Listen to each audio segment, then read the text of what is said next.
ថ្ងៃនេះខ្ញុំដើរតែម្នាក់ឯងលើផ្លូវដែលយើងធ្លាប់ដើរជាមួយគ្នាអ្វីៗដដែលតែខ្វឹងតែមនុស្សម្នាក់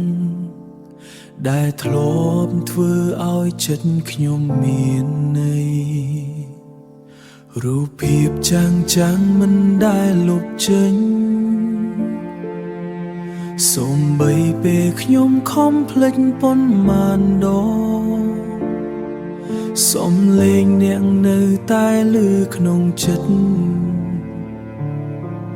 ដូចជាអ្នកនៅក្បែរខ្ញុំមិនឆ្ងាយតើអ្នកដឹងទេខ្ញុំនឹកអ្នកប៉ុណ្ណារាល់យប់ខ្ញុំគេងជាមួយការចងចាំគ្មានអ្នកទៀតនៅក្បែរខ្ញុំដូចមុនបេះដូងនេះហាំងបីដូចបាត់បង់អ្វីមួយខ្ញុំខំភ្លេចតែចិត្តមិនព្រមស្ដាប់នៅតែនឹកនាងមិនអាចបំភ្លេចបានទេ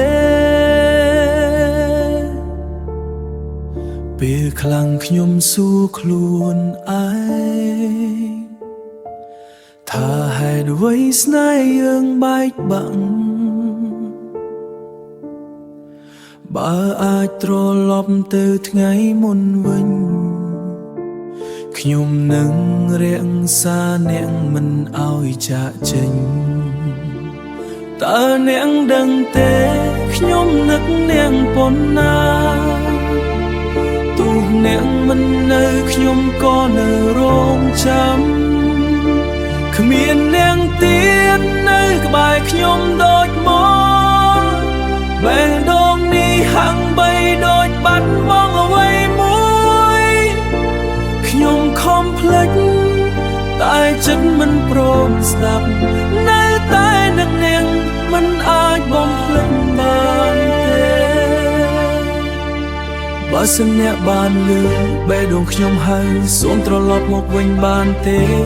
ស្នេហ៍ដែលខ្ញុំមានមិនដែលបដូរនៅតែជារបស់អ្នកម្នាក់តែប៉ុណ្ណោះគ្មានអ្នកទៀតខ្ញុំរស់ដោយគ្មានពន្លឺគ្រប់ដង្ហើមនៅតែនឹក